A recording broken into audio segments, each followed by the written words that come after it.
Another day in my balcony, or is it my veranda? I don't know. What is the best way to call it? A balcony or veranda.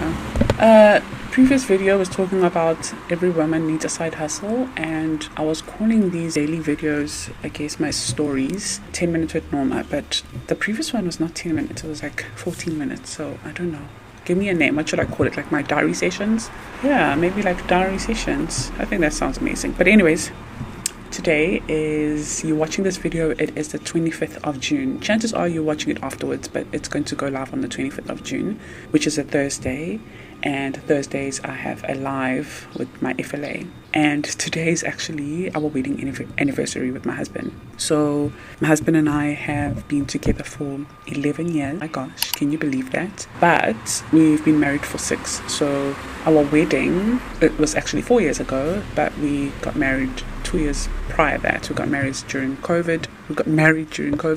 I had the wedding in 2022, and we've been together since 2015. Yes. And today's chat or episode is, I guess, inspired by my anniversary with my husband, and I want to talk about couples who budget together, and I believe couples who budget together stay together. And one of the biggest reasons a lot of couples argue is because of money, and the biggest reason for the highest rates of divorce right now is money. It's not infidelity. I think that's number 2, but it is money.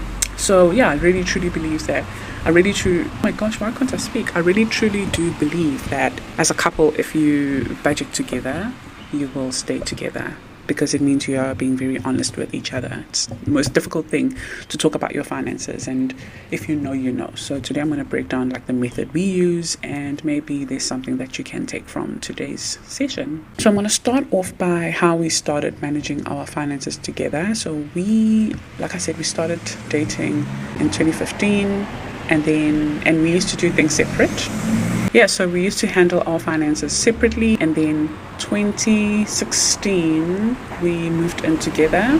Gosh, there's so much cars, and I recorded this video early today. But anyways, 2016 we moved in together, and we still did things separately. I get paid, he gets paid. I take care of what I need to take care of, which at the time I used to take care of food, lights, so power, electricity, and so it was food, power, petrol, and I think that was it. Everything else he took care of. So when we were working overseas at the time, New Zealand to be specific, my husband KB used to earn like a lot of money, and he was on a higher hourly rate than me, so he took care of like rent, Wi-Fi, and the other stuff. I can't even remember our bills, but we didn't have that much bills, but the big bills he dealt with that. So that's basically what we did, and it worked. But then when we found out we were pregnant, and I had this awakening, if we could call it that we need to start being better with our finances. Actually, I had a realization that we had no savings, or I had no savings, because we had separate finances.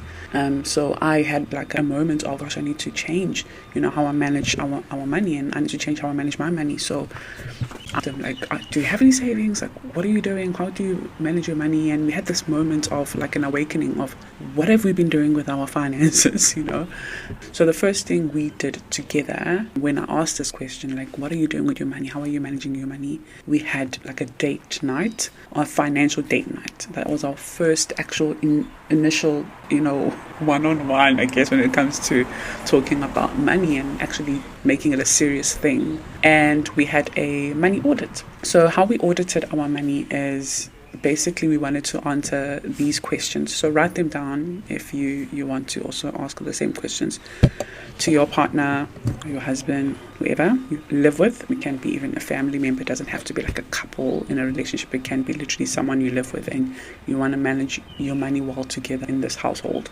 How much do you earn? So we both needed like clarity. How much do you bring in? And out of how much you bring in, how much has to go to expenses? How much do you save every month or every week? Do you owe anyone? Do you have any debt? So just basically a clear understanding of what's coming in and what's going out and what's being put away and why is that being put away. So we had that. It was very fun for me. I didn't realize how much I love talking about personal finance, but I really did enjoy it. It was like a long date night at home, and we were pregnant, so we're just going through everything. And then we started talking about how much we need to put away for Skylar's clothes, like nappies, those kind of things, So it was just a very nice first financial one-on-one together.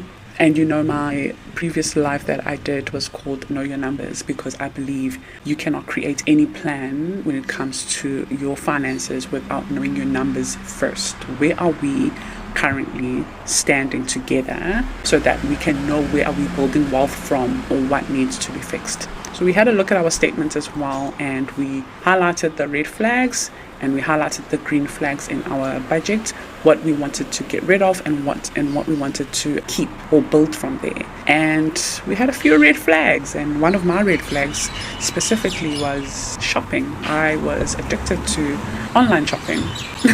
Like a lot of online shopping. I had a lot of clothes that I bought online that I had not worn. That's how much I just loved how it looked online, so I would buy it and then I wouldn't wear it. So yeah, it was just an addiction. He spent a lot of money on smoking and drinking. Not like an alcoholic, but like most of his money went to like those kind of things. So it was like a red flag, unnecessary, and once we knew our red flags, once we knew what was coming in, what was going out, once we knew, our reason for this audit, then we created a system. So that's step number 2. So create a system.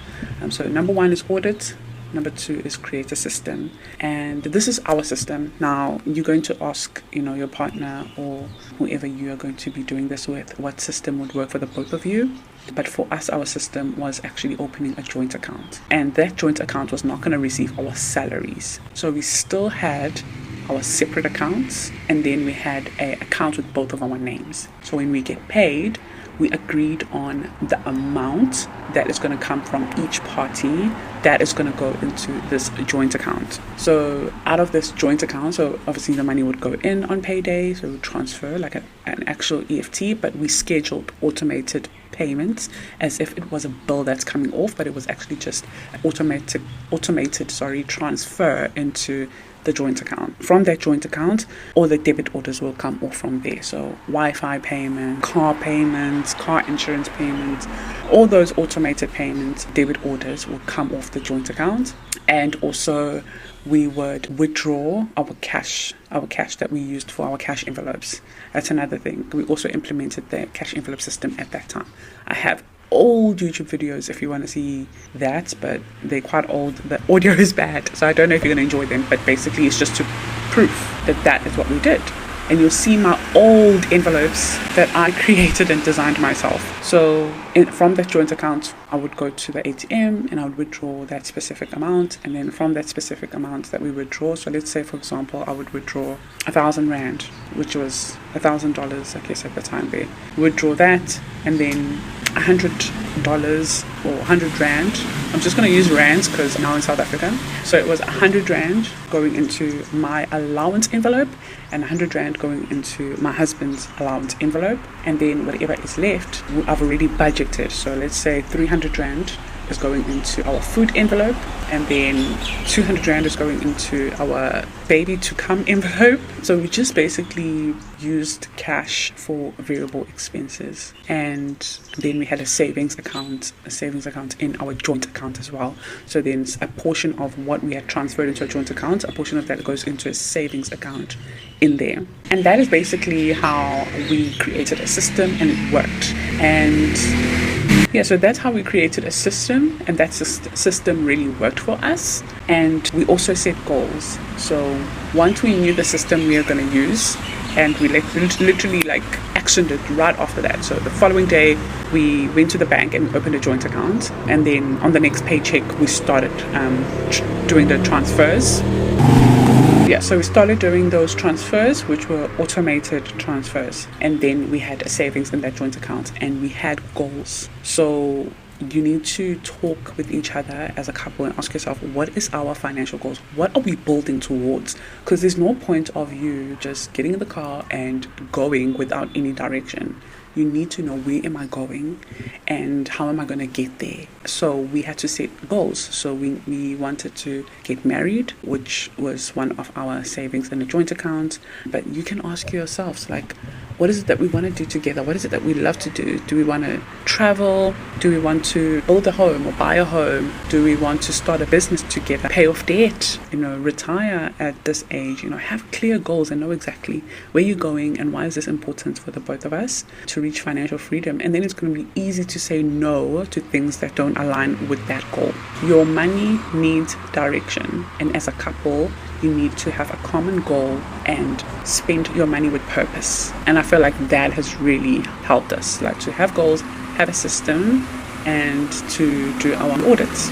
Now, the biggest takeaway from, doing all of this together is how we have improved communication and how we have managed expectations. A lot of wives specifically have high expectations of what their husbands should be doing, and they actually don't know how much their husband is earning. Maybe he actually cannot. So you probably are happy with how your husband is not taking care of something at home, but maybe financially he is drowning in debt. Maybe he has all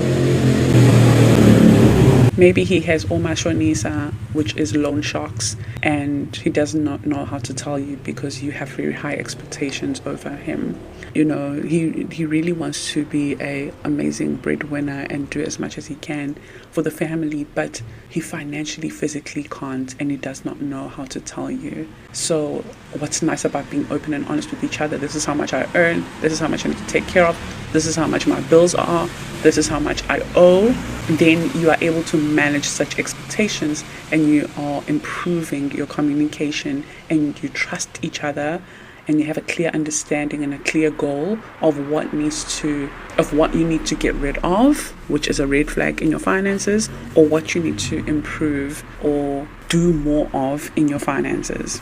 So having secrets when it comes to, your money, especially any relationship, actually having secrets is not a good thing. It's not a blessing. It's not a blessing for your relationship. But having secrets really will destroy the relationship, and it will destroy that trust. But when you are open and honest, and you talk about fears, and you talk about money mistakes, and you talk about goals, and you talk about expectations, then you have clear picture of what can my partner do and what can I do for now while maybe she or he is sorting his life out. I really think communication and budgeting together was the greatest gift in our marriage before we even got married, and I'm thankful for that. And I really think it will benefit quite a lot of people who watch this video and actually take action and really take it serious, and we're going to start trusting each other more and feeling comfortable to talk about anything. Before I end this video, I am obviously going to bring it all to God. As I mentioned on the previous video, none of this is mine. I'm just a steward of what God has given me. I'm just managing what God has given me. God has given me this platform, so I'm trying to manage it well and give as much as I can and serve you as much as I can. Another thing that's going to really solidify your foundation together as a couple or in a relationship or whatever when it comes to your finances is understanding what the Word says about money. What does God say about money? What does God say about wealth? What does God say about leaving an inheritance for your children, being a good steward? So really immersing and devoting yourself in the Word of God is another way to improve your relationship with money as a couple. So studying the Word together or sharing Bible verses with each other, but studying the Word together has proven to really work. So I really think it's something you can introduce in your money auditing dates. Yeah, if you have any questions, absolutely let me know. Me and my husband have been doing this for quite some time, so for 8 years now, and it has worked well for us.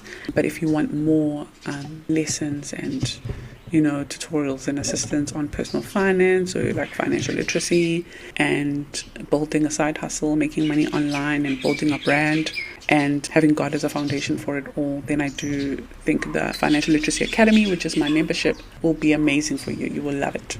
But also, if you just want to know about content creation, because maybe you're trying to start a brand and you want to know more about content creation, I have a boot camp that is outside of the FLA. But if you're in the FLA, you are part of it, of course. But if you're not in the FLA, you can just join the bootcamp alone, and it's just a 4-week bootcamp I'm going to be hosting in July, teaching you all about content creation for your business. But yeah, the FLA is just amazing. It's full of amazing people, and everyone is literally in a journey of becoming the best version of themselves. And if you're in the FLA, you can comment in this video just to also let people know how you feel about the group. But I think as a couple, talking about money is going to lift a lot of weights that are on your shoulders because of how much expectations we have towards each other, and we are so scared to say, hey, I actually can't do it right now financially, that you end up getting debt and putting yourself in a worse situation because you couldn't communicate or you couldn't say no.